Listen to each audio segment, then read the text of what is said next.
If you just now tuning in, hit the like, hit the subscribe, and hit the bell. GMS fam, the green room. Let's talk about it.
Hey, yo, GMS fam, the green room. Welcome back to the GMS show, man. It is Monday. I'm glad to be back, happy and nappy as ever. Shout out to the GMS fam in the chat right now, man. I see you, Glittery Bubbles.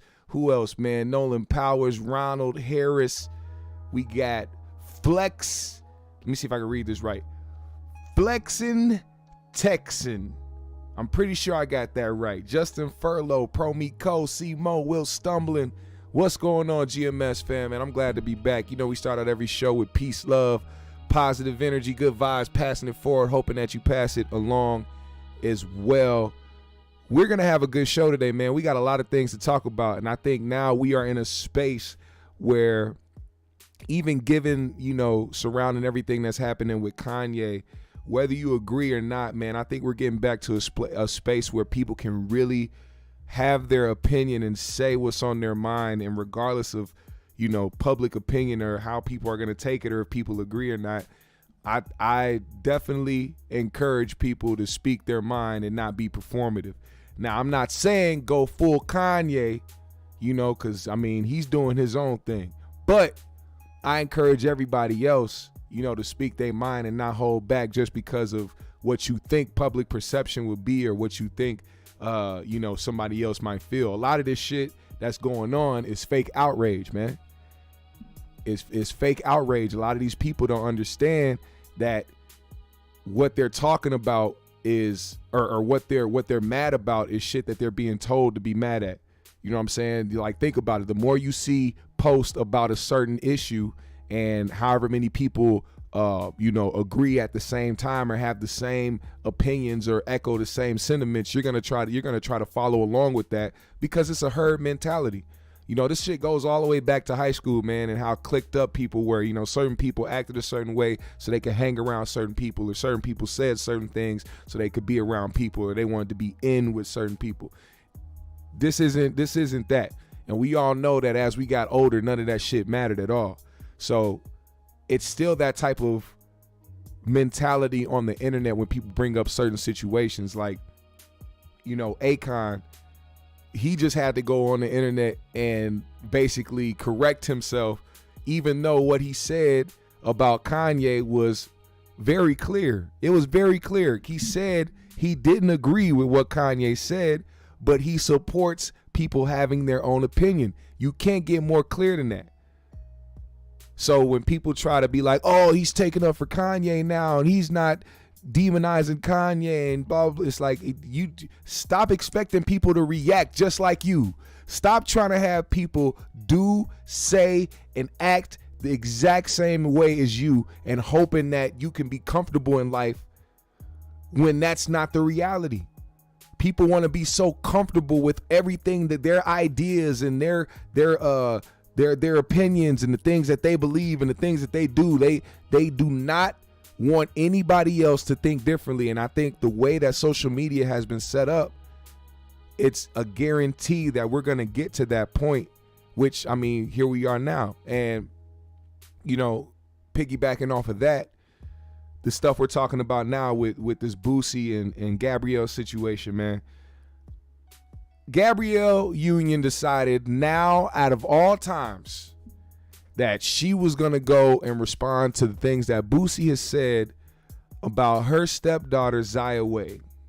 Okay? This started making its rounds on social media last night. She was on a Jemele Hill show, or whatever Jemele Hill has going on. I have no idea.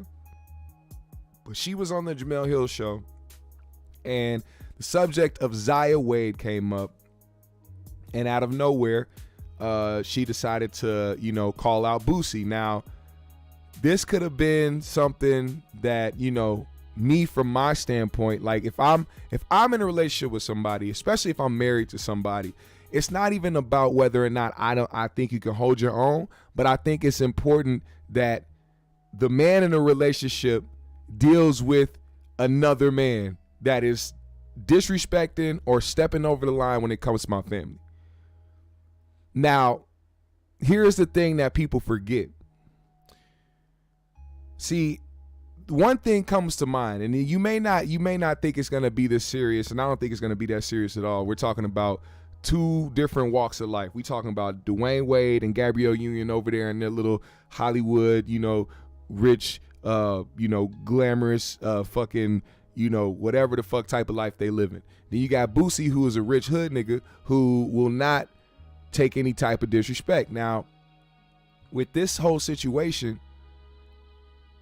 women can get their husband or their boyfriend in a situation they can't get themselves out of just by going out of their way to say some slick shit. Because Boosie's not going to go and slap the shit out of Gabrielle Union. He's going to slap the shit out of Dwayne Wade. Now, do I think Boosie can beat up Dwayne Wade? No, I don't. At the slightest, I don't. I feel like Dwayne Wade will beat the brakes off of Boosie. But Boosie, to me, I don't think he's a fighter.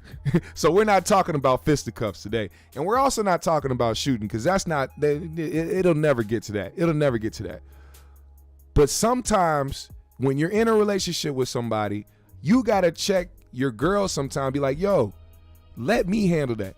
I know it bothers you when these dudes be saying certain things about Zaya, but when it comes to these men out here and how they react and how, if they want to disrespect our family, you are valid in how you feel. If you're mad, if you're angry about it, but let me handle that as a man.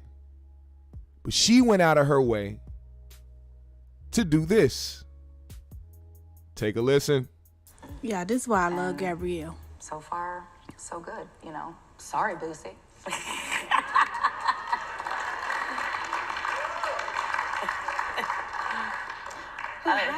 He's so preoccupied. Yeah, he is. Very It's much so. almost like thou dost protest too much, little Booze. I'm gonna look You got a lot of dick on your mind. I mean,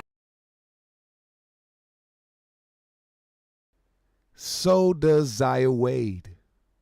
But that's beyond the point. Let's keep going. it's Throw that out there. It's like Zaya and Lil Nas X live in his head. For free, rent free. Like, what? It's like, sir, something you want to just go ahead and tell us. This is a safe space. No, for real. We can be your sanctuary. Perhaps that safe space was not provided for him. And I don't that's think why he had a safe He space. did not have one. We could definitely tell. So she said that, and after saying that, I'm going to read what Boosie's response was, but let me just say that a lot of black women wasted no time jumping on this. and making sure that yeah Boosie, and she's definitely right about having dick on his mind because Boosie always talking about this and he proved. You know what? Let me just read what Boosie said. Boosie took to his Twitter and he wrote this: LOL, the whole world know I love women and the world know your husband love dick. I hope you don't think blacks look at y'all like a power couple. They don't. I have refused to talk about y'all in interviews, and here you go. Go bang him with that dildo and wait on a script, you little white girl. Woman, you better leave me alone. How dare you challenge a ghetto hero's manhood? You wrong, scratching my head. I don't have the time for this. I'm trying to have peace in my life and stay alive. Now, here's the thing, man. I don't blame Gabrielle for how she feels, and I don't blame Boosie for how he feels. Here's the problem for me and what I see.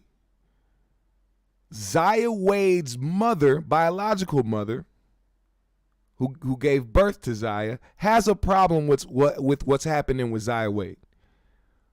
And I can only imagine that there has been conversations behind the scenes between Zaya's biological mother and Gabrielle Union. And when that's happening, who knows what's being said?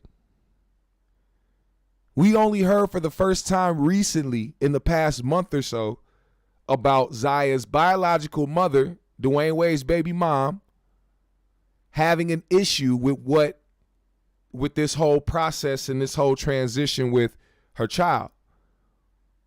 Now, I don't know if this is stemming from that because she really can't say nothing about D Wade's baby mom in public like that, and she just felt like she had to say something or had to respond to somebody.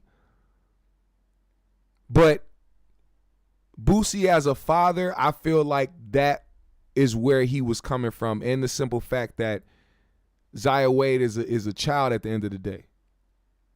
And when you put your child in the forefront, and think about this.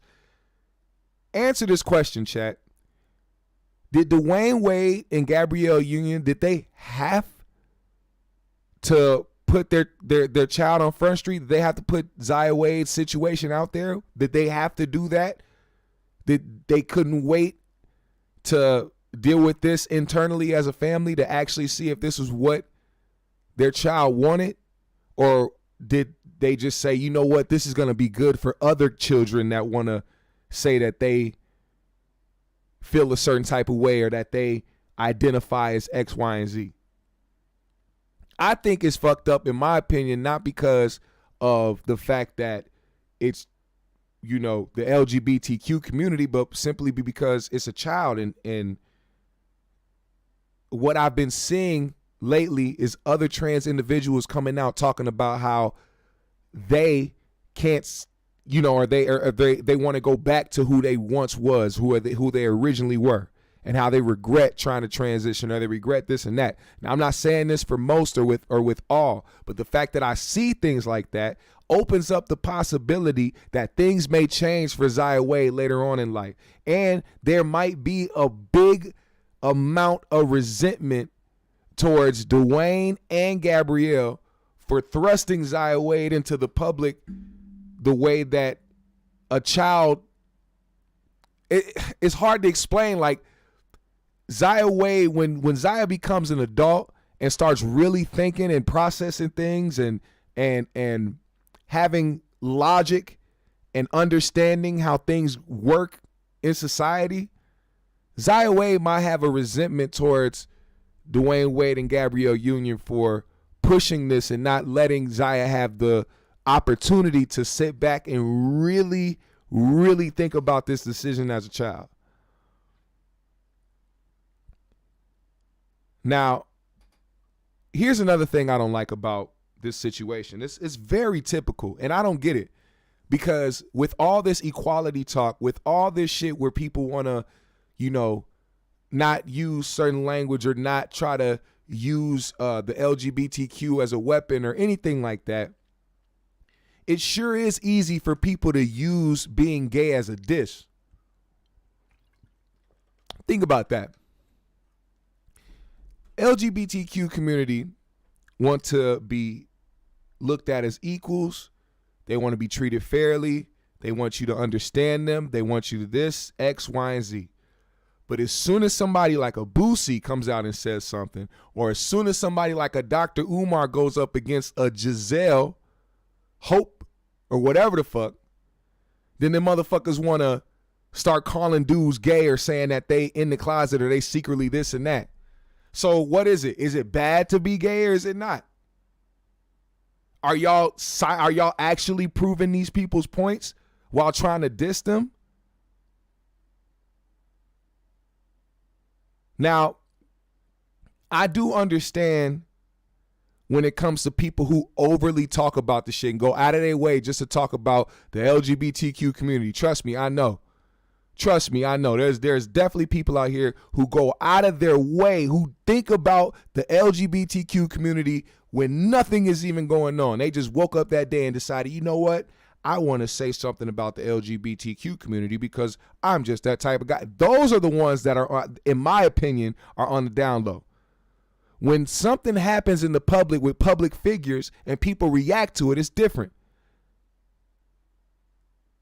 Boosie saw some stuff Lil Nas X was doing and reacted to it, which is crazy to me that people got so surprised by what he said, because the whole point of Lil Nas X doing what he was doing was to get attention for it, and hoping that somebody came out the bag who had enough notoriety to say something wild about him so that it could give him more notoriety.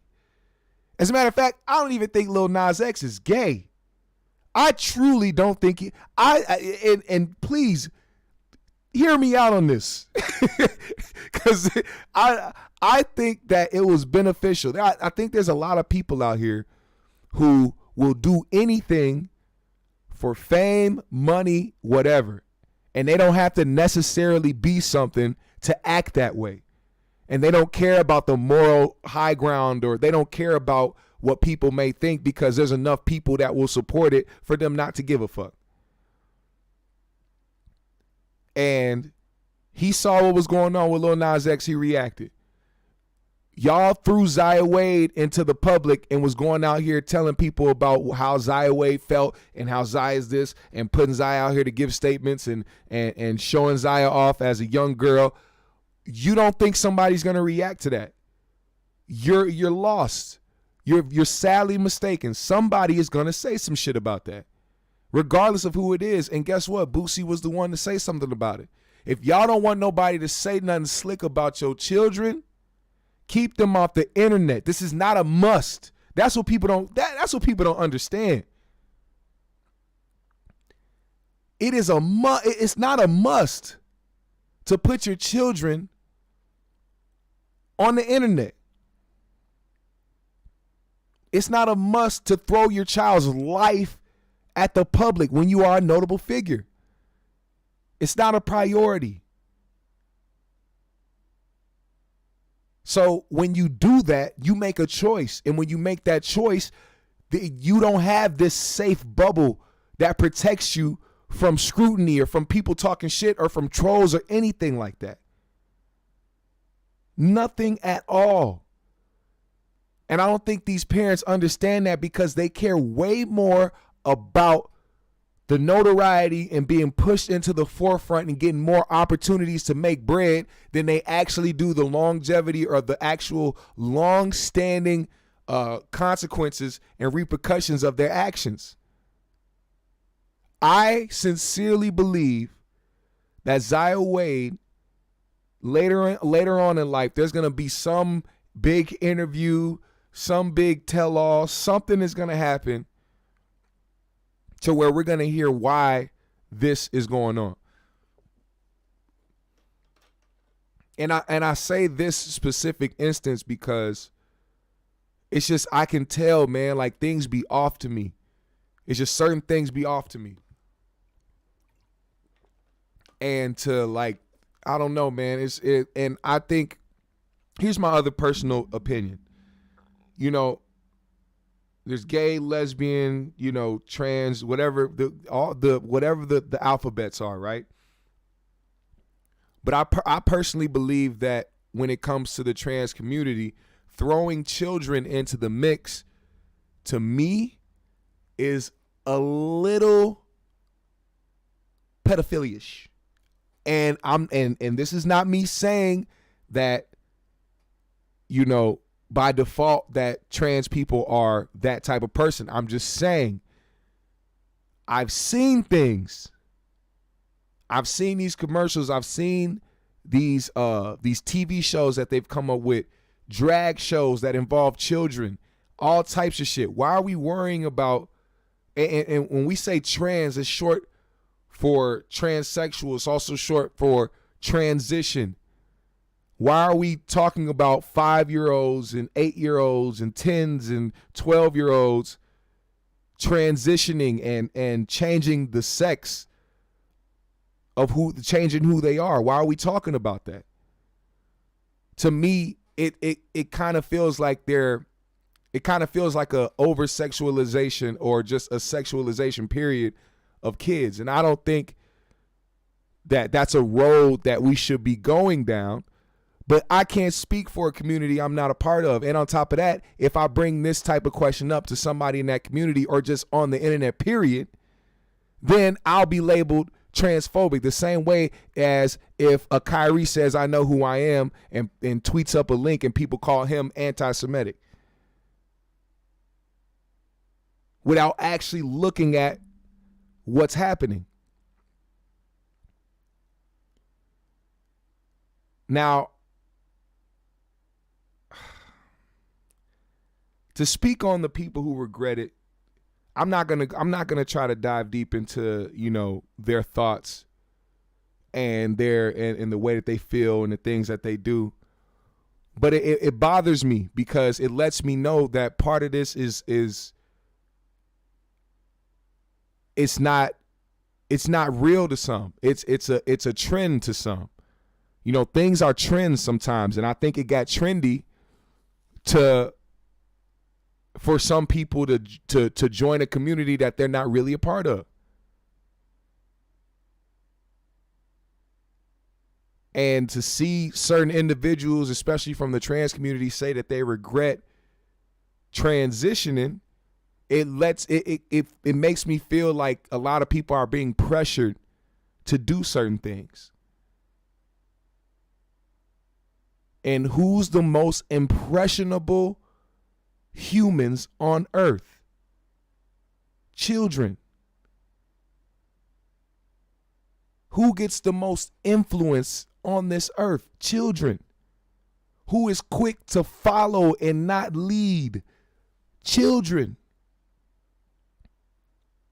So the same way that community tries to tell us to be careful about the things we say and the dangerous rhetoric that some people may use, they also need to be careful behind how they present things, who they're saying it to, i.e. children, and how they bring this whole lifestyle into play.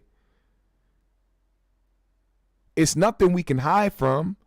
We could talk about an agenda all day, but it's nothing that we can hide from. And on top of that, if you want to stop an agenda, all you have to do is not talk about it.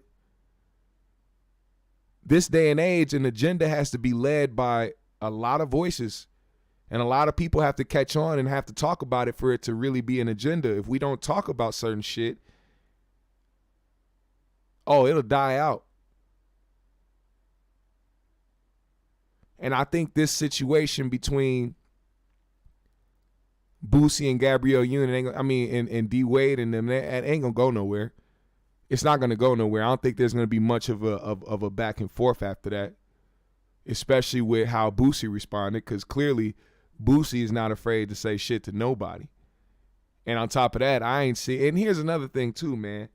I ain't see D Wade say a motherfucking thing. Not a word. And I'm wondering. Let me see, man.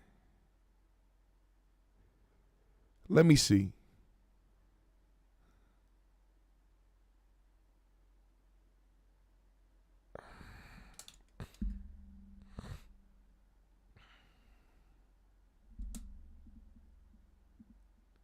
Dwayne Wade. My bad. I don't have my headphones in, so I didn't know I wasn't playing music.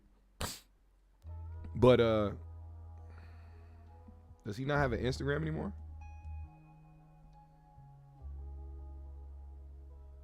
Oh, he does. Let's see. I see him posting his wife. I don't see him posting hey Boosie, shut your mouth. He's not posting anything, actually, to tell you the truth. What is this confusion?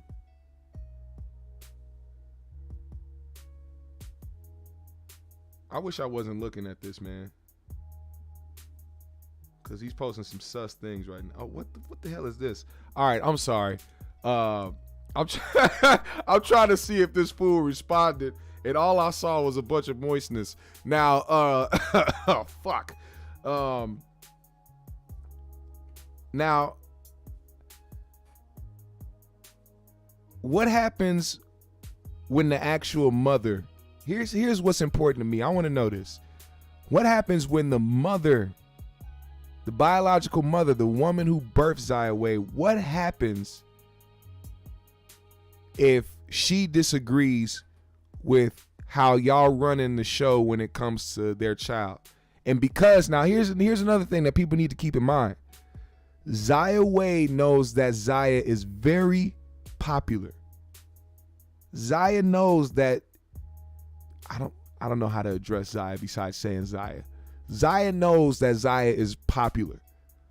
So imagine all these people giving you love and all these people encouraging you and supporting you, and you feel great, and then your mom is like, no, I don't like that. What do you think a child is going to do? Forms resentment.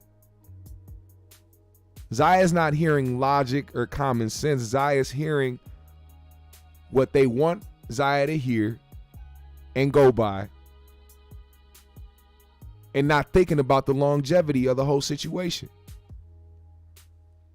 Do you think D Wade's baby mom feels like this is because D Wade married a Hollywood chick and now all of a sudden her son became her daughter? Are we not currently dealing with heavy pedophilia in the entertainment industry?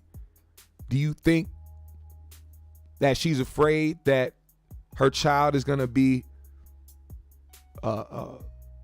mixed up in some shit or have to succumb to doing things that Zaya doesn't want to do, given the fact that Hollywood is a breeding ground for taking children and doing fucked up shit?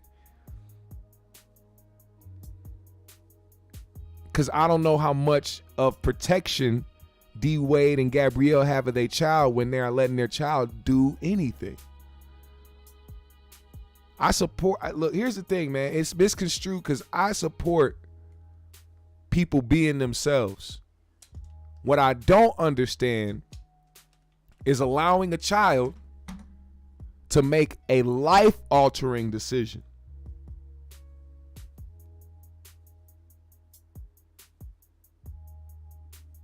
It's like, in one hand,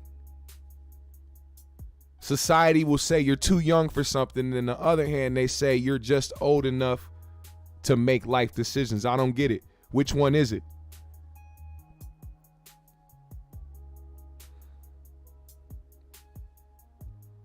And I feel bad. I feel bad for Zaya because Zaya is not fully understanding the consequences or the repercussions from living this lifestyle.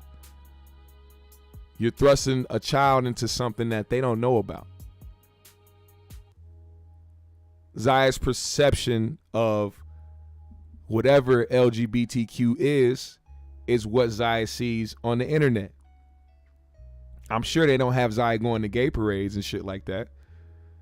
So the perception is on the internet. Just wait until Zaya gets into that relationship and they start realizing that domestic violence within LGBTQ relationships is sky high. Motherfucker getting his ass beat because he wanted to be. That's not funny, man. But You get where I'm going with this, man. There's a lot of factors in this shit. And they don't care. And this is the thing too. The easiest way for them to disregard Zaya's mother is to say that she's against the LGBTQ community instead of thinking about the fact that that's someone's parent.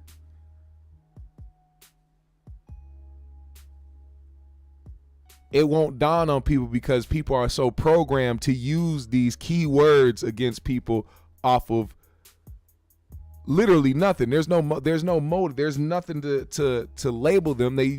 There's no reason to label them a certain way. You just do it because you're so used to doing it and you're programmed to do so.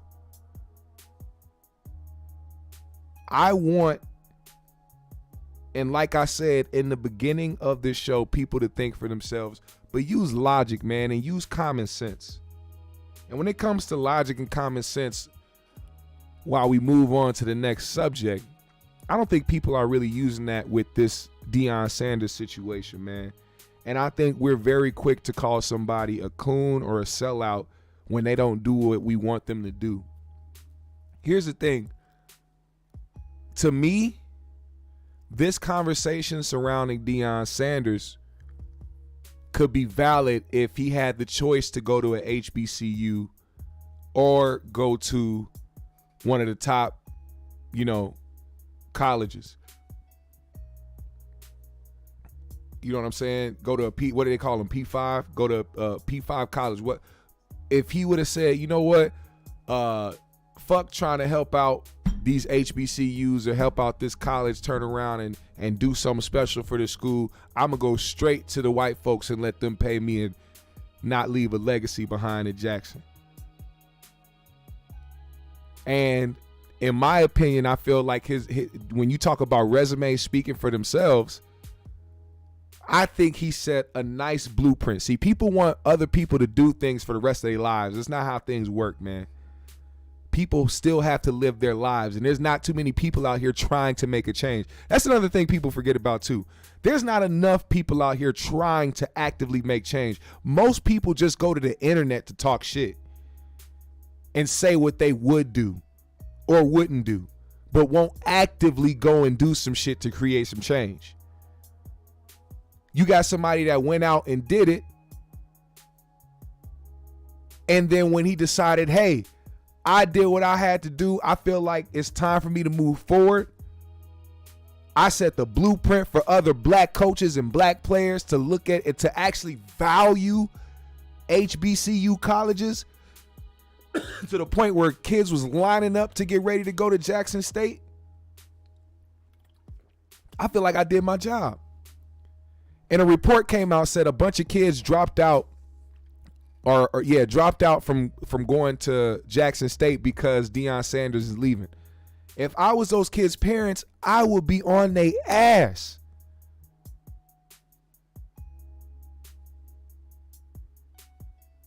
I would be on my kids' ass.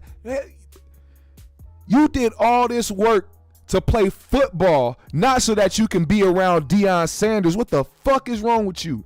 I spent your whole life putting you through all these programs, buying you equipment, making sure you stayed in summer league, driving you to and from practices, going to every game, making sure that you had the best of the best. And because Deion Sanders isn't going to be a coach, you back the fuck out?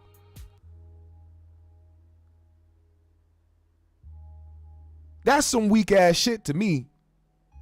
You didn't really want to play football. You just wanted to be popular. You wanted to go viral on TikTok or some shit, being one of the niggas on the squad doing what, dancing with Deion and shit.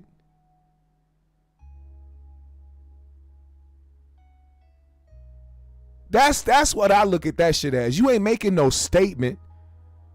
You not proving a point.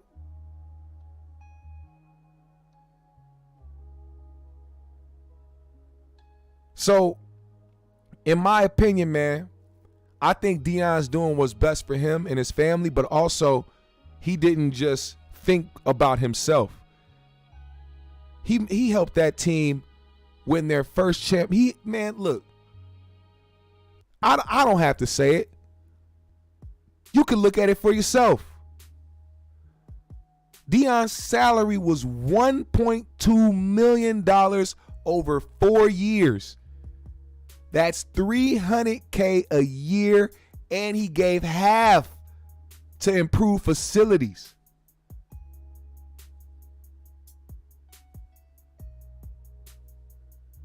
Think about that.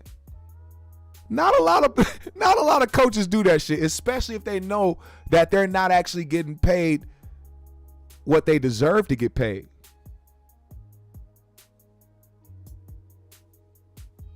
My nigga Fooster said, what if they did go for Deion though, wanted to get coached by the best DB? Here's the thing. That also doesn't shed light on the other great coaches that could actually develop players as well. How do we think other great players have entered the league? All these players weren't coached by Deion. They were coached by a specialist. They were coached by somebody who did their job and did it well. Deion isn't the only man that could coach somebody to a championship. And I think that to only rely on wanting to go to going somewhere because of the coach, I understand that, but I also don't understand not actually attending or not actually going to play when that is something that's supposed to be your life. That's something that's supposed to be something you want to do with your career.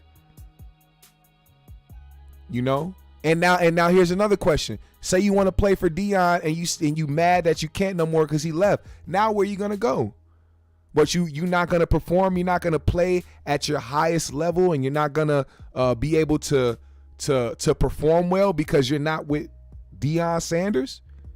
You telling me everything you work for is going to go down the drain because you're not going to play for who you want to play for? A lot of people aren't afforded that privilege to go and play for somebody they want to play for. There's a lot of people in the NFL that probably want to play for what's his name?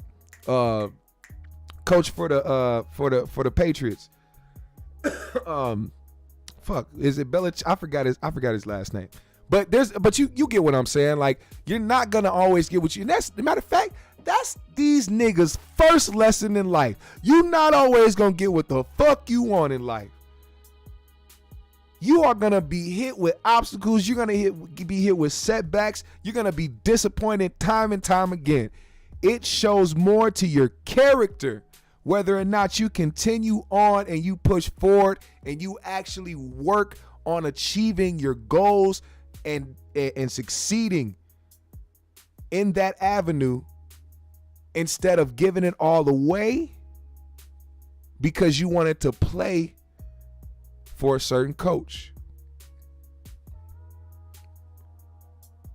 And now he's going to Colorado where he's going to be making $5 million a year. So to go from $300K a year to $5 million a year, I am sorry, but I'd take it too. I would take it too. Let me read some of your comments. Is he moving up because it's a good opportunity for him, or was he pushed out so that HBCU could get no further? I don't know. Maybe it was a shock to the sports community at the HBCU colleges because he went on to actually improve that team. And they're like, hold up, we can't have Jackson State winning every goddamn game. Glittery said, I would have liked to see other retired pro athletes coach HBCU sports, drafting our best talent. You know what? I think that's actually going to happen. Because of the success that Deion Sanders had, I feel like more black players who retired will see that as an opportunity to not only, continue on being a part of something they love, make money doing it, but actually make a difference and actually try to make a change within that organization. Justin said, I'm not mad at Deion, and I graduated from an HBCU, Tuskegee University. Shout out to you, brother. The brother did good work being successful with the team and bringing some much needed exposure to HBCU football. Hell yeah. GMS, that shit hit home. You saying for the football dads? Yeah, man, because I play basketball, and my mom had 3 sons. All of us played basketball, and she did a lot to make sure we stayed active in sports. So I can only imagine, you know, a father or a mother doing everything. I mean, and breaking things in other engagements and making sure that y'all did what y'all had to do to be successful and to make it to where you need to make it, only to be like, nah, I'm not finna go to that school because Deion Sanders not there. Be like, bitch, Deion Sanders didn't pay for your cleats, motherfucker. I would have been mad as fuck, but you know, that's how shit go. AP, he said this chassis room smell like feet. Fuck you. Tokchef said, I was a decent high school football player back in the day, and I always wanted to play for the great Eddie Robinson for Grambling. Okay, shout out to that. Yeah, I mean, and that's the thing, man. You having the dream or the want to play for a certain person or play with a certain person, anything like that, is natural. But also what is natural is expecting the unexpected. Now I want to play this quick clip because, you know, of course Deion heard the backlash and heard what everybody was saying. Let me play for y'all what Deion had to say in response to the things that are being said about him going to Colorado. The thing that alarms me the most is just because I'm leaving Jackson, they think that I'm leaving African Americans. I don't know if you noticed or not, but I'm black. I can never leave who I am and what I am and how I go about being that. So it is still my task to look in that locker room and see 65 to 70% of African American men trying to help them get to the next level, as well as all the others. My calling is for young men, young women, and people of all walks of life, all social climates, and all ethnicities. That's my calling. My calling is not built on a location. It's built on a destination. Now that was good. You're supposed to clap for that. That was a bar. That was good. You give me some of my good stuff. Hold on, that was a bar. On a location. It's ethnicities. That's my calling. My calling is not built on a location. It's built on a destination. Now that was good. You're supposed to clap for that. Darn it, that was good. You give me some of my good stuff. We just getting started. I already went in the bag, baby. Let's go. Shout out to Deion, though. Let me ask this question. That was a good question, JG. JG asked the question, people will leave their current job to get paid $5 more at another job. So why are they questioning him leaving? Let me tell you why. Because anything that a black man does, it gets scrutinized or it gets questioned, or it has to fall on people in the wrong way for some reason. People can't look at it as a better opportunity or as him,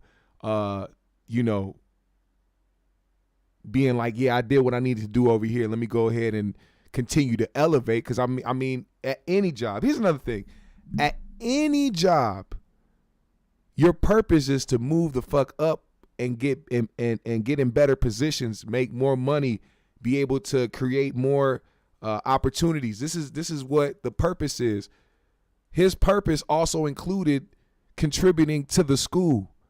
He didn't just come there and coach. I don't know too many coaches that would take their salary and spend it on things that the school should be spending it on.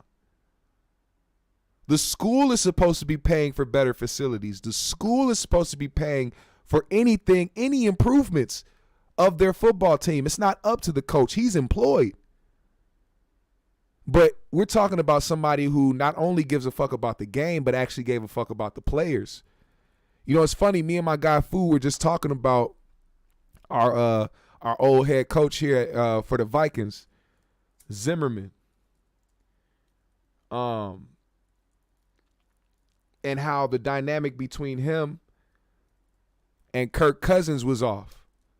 And how when you have a coach that isn't in tune with your players or isn't there to actually gel or have any type of chemistry with the players, it throws everything off. It throws the players off. It throws the organization off. It throws everything off. And I think it's important that the chemistry stays there. I think it's important that coaches build that chemistry and build that relationship with their players and that trust so that things can improve. You see what's happening with the Vikings now. Sorry for anybody that has played us and you are on an NFC East team or whatever you call it team. If you on the East, we beat your ass pretty much.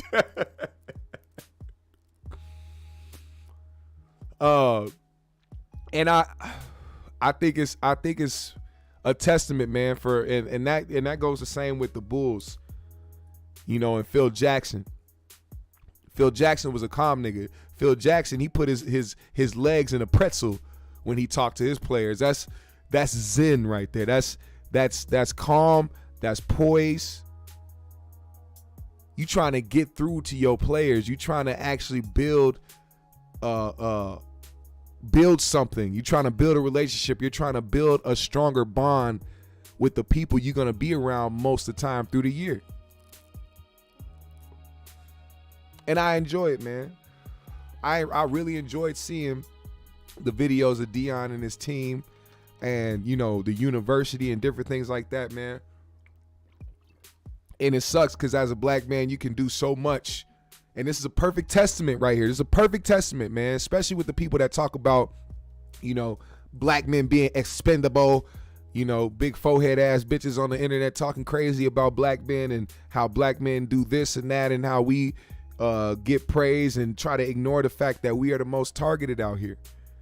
And we can't do right any movement, man. You can be a Will Smith and make one mistake out of your whole career and be demonized for it. You can be a Deion Sanders, do everything you can possibly in your power to try to help improve a losing college football team, succeed at it well past expectations, and then go on to improve and be in a better position in life and still get scrutinized for it. And we talking about positive black role models. So this is what I'm saying.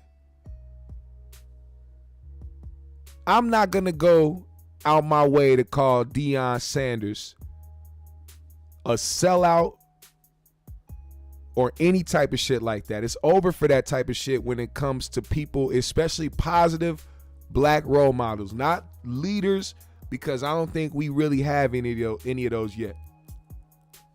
But I think positive black role models need to be held at a higher standard. And we need to give more grace to the people that actually do something. And this question here isn't the same as a Stephen A. Smith asking the question. I heard Charlamagne, he gave everybody donkey today for going at Deion Sanders and asked the question, excuse me, how many of y'all have donated to HBCU? Now, not a lot of people can say that they have donated to HBCU or have done anything to help improve a HBCU. But that's a valid question when it comes to them scrutinizing somebody who actively helped an HBCU, who is getting scrutinized for leaving the HBCU. This isn't the same as a motherfucker that goes on SportsCenter just to talk crazy about black people and say, hey, I donated to HBCUs. Y'all can't scrutinize me. No, fuck Stephen A. Smith. But Deion Sanders, we're talking about an active coach, somebody who is now transitioning over to another position that is paying him better and giving him another opportunity to shine to the point where he can move up to being an NFL coach. I think that's ultimately what I would love to see Deion do. He opened the doors. He set the blueprint for other black coaches to come into these HBCUs and do what they need to do. Now it's up to them to follow suit. It's not up to Deion Sanders to try to stay in one place and stay stagnant. What happens when people see things work for others? They tend to try to go for it. It happens in rap all the goddamn time. It happens in basketball, hey, sports, movies, everywhere. You see something working for somebody, you say, hey, I think I could do that too. I hope that is the same mentality going through these other retired NFL players, any inspiring black football coaches.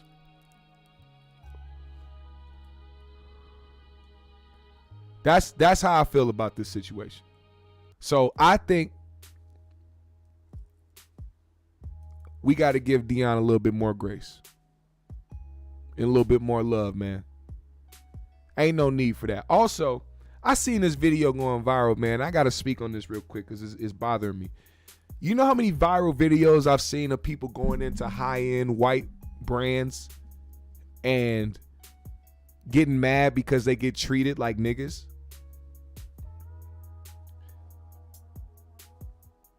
All the more to say, stop shopping at these places where they don't value you as a customer. I know you want to keep up with everybody else. I know you want to look cool. I know you want to give off the illusion that you got bread and that you made it and you know you got on the freshest shit. But what is the point of doing that when everywhere you're gonna go, people gonna look at you like a criminal?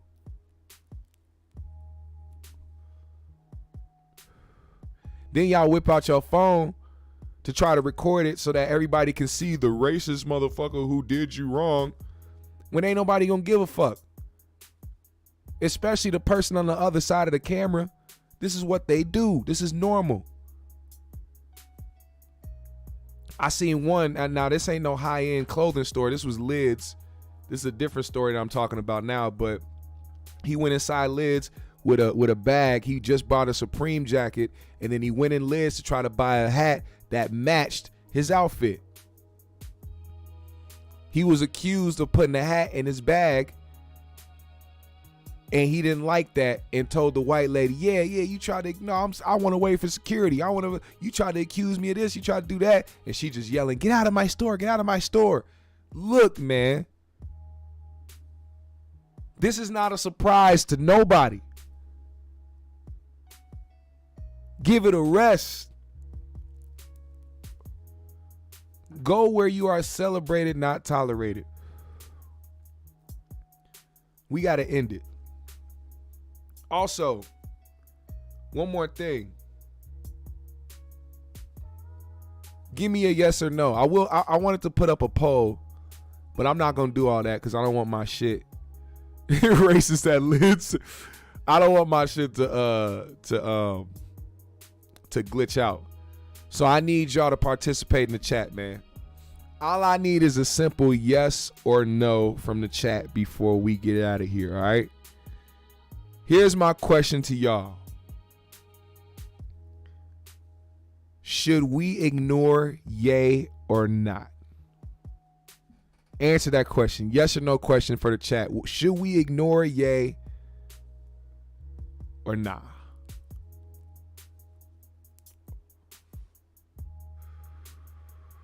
He said the people here can protest. Yes, they could. Shit, Minnesota can pretty much protest anything at this point. Niggas is scared. They don't want anything breaking out no more. They don't want no more disasters in the city.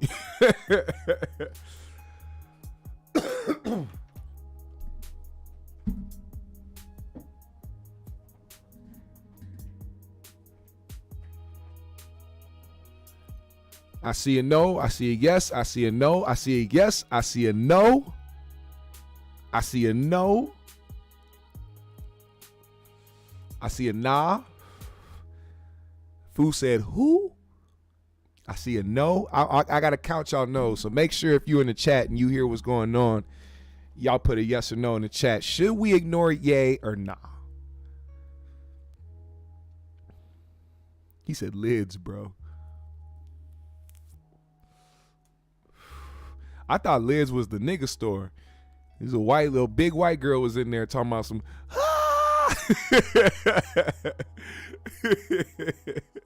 Get out of my store. Get out of my store. He said, no, I want to wait for security, bitch. That shit was great. Go where you're celebrated, not tolerated. Where is that place exactly? We got to find those places, man. They don't advertise that type of shit to us. We got to go and find it. It's like black people got to walk into a place and get great customer service and feel good to be like, oh my God, I'm coming back to this motherfucker.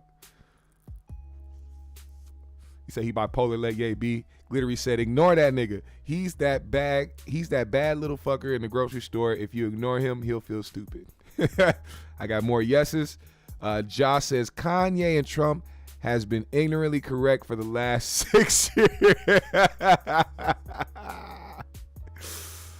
Oh, man. That's funny. They have been ignorantly correct for the last 6 years. That's actually pretty accurate. I can't lie. That's pretty accurate. Waiting on Ye to eat Vaseline next. Oh, you think he gonna pull a Stephon Marbury? What was that gospel song that Stephon Marbury was listening to? He was crying. He was crying from his eyes and his bald head. You seen the sweat coming down. I forgot what the song was. I think it was like Kirk Franklin or some shit. I need your love. It was something, man. He was sitting there crying like a motherfucker. He was going through it. He said, I got something that's gonna help my sore throat. Watch this. My nigga took petroleum jelly. Said,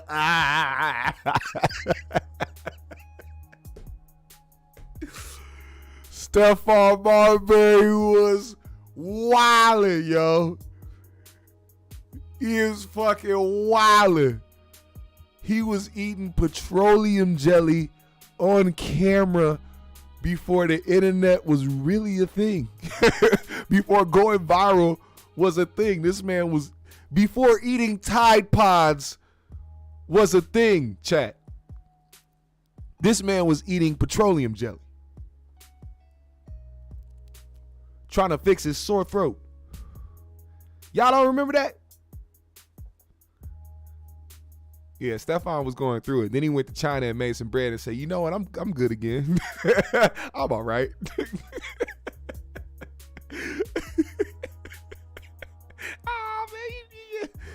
Oh, I'm a star again. What the fuck do I got to be tripping about? See, that's another thing I think be going through niggas' heads, because like they be stars at one point, they be popular, and they be making a lot of money at one point, and then when they see the decline start happening, then all of a sudden they going crazy and shit, and they finna lose their mind, all types of other shit. I don't really believe that some of these niggas be losing their mind. I think they just be so taken back from and confused and don't know what to do about their career declining that they just start acting like a Looney Tune. Then once they get another opportunity or some other shit, then motherfuckers be like, oh no, I'm cool. I'm the man out here in China, nigga. They got a statue of me outside the arena and shit. I'm good. Nah, I ain't ate Vaseline in like shit 10 years. I'm fine. Go on, man. But you know, that's just me. That's just me. GMS fam, the green room. Today has been a wonderful show. Today has been a very wonderful show. I thank y'all so much for pulling up on me today. He said a good redemption story. It is. I think, matter of fact, let me tell you something. The two greatest redemption stories of all time, Mike Tyson and Steve-O of Jackass. If there are two examples in this world of that you can make it out of anything and that you can overcome anything and change your life around, it is Mike Tyson and Steve-O. Mike Tyson was somebody who I thought would have ended up in prison for the rest of his life. I promise you, I thought his life was going to go straight to the prison system, and that's it. My man licked a toad and changed his fucking life around. Thank God for whatever toad Mike Tyson licked on, because that toad saved that man's life and the people surrounding him. Steve-O, you talk about a major drug addict, somebody who should have died 1,000 times. I'm telling you, somebody who should not be breathing. He technically should have been the first Jackass member to die off. Not Ryan Dunn. It should have been Steve-O. But that man turned his life all the way around. Here's some homework I want y'all to do. Yeah, shout out to honorable mentions. Shia LaBeouf, Iron Man. Why did I forget his name? Robert Downey Jr. Bobby Brown, of course, a great redemption story. Incredible redemption story. See, I took the toad and I licked the toad, and everything around me, my perception was so vivid and so surreal that I didn't know what to do with myself. I just sat there and I cried and I threw up, and then I threatened the shaman. The shaman was sitting right next to me. I didn't know what to do. I just said, hey, get the fuck out of my face. I'll eat your fucking children. And he said, oh my God, you need to lick the toad a little more. You're a little on edge. I said, okay, I'll lick the toad. So I took the toad and I licked the toad, and somehow, some way, I miraculously, my whole life changed.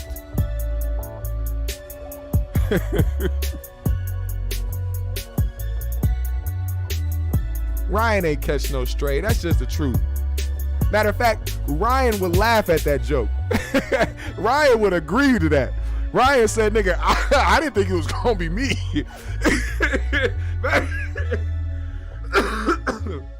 Matter of fact, that's the first thing Ryan gonna say when Steve-O get to heaven. When them niggas meet again, that's the first thing Ryan gonna say. He gonna say, nigga, you should have been here first, not me. God damn. I mean, sorry. Nigga got struck. All right, let me stop, man. I'm getting high, man. I'm about to start saying some random shit. See, when I'm freshly blowed, I start talking random shit. Matter of fact, let me turn this motherfucking music off. Where am I going right now? I'm talking about peace out and shit. I'm still talking. Let me say something, man. If you ever have the time, go watch Steve-O's YouTube channel.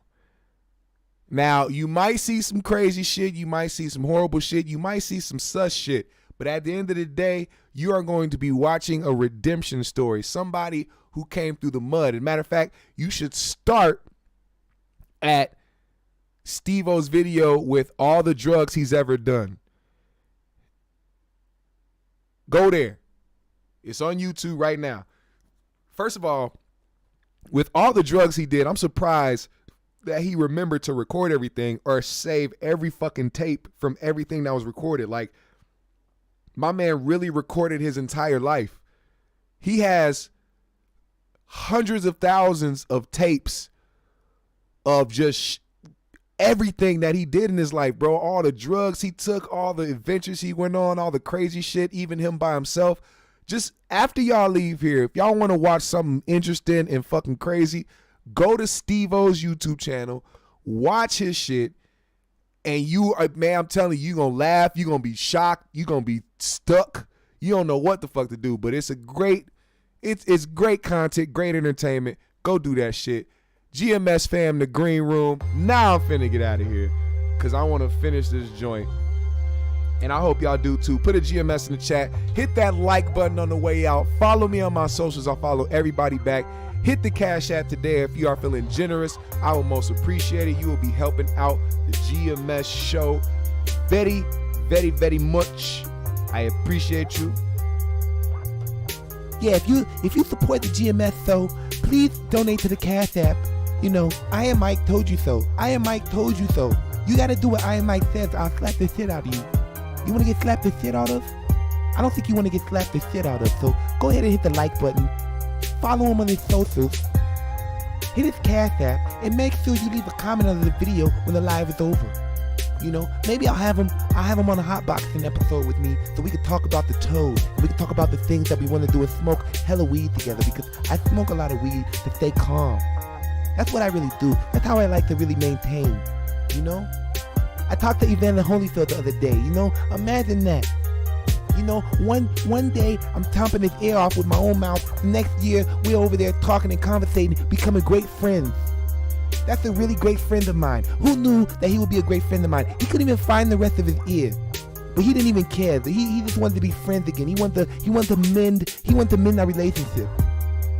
And I really appreciate him as a black man and as a brother. GMS fam, I am Mike. Thank you for tuning in. I'm out.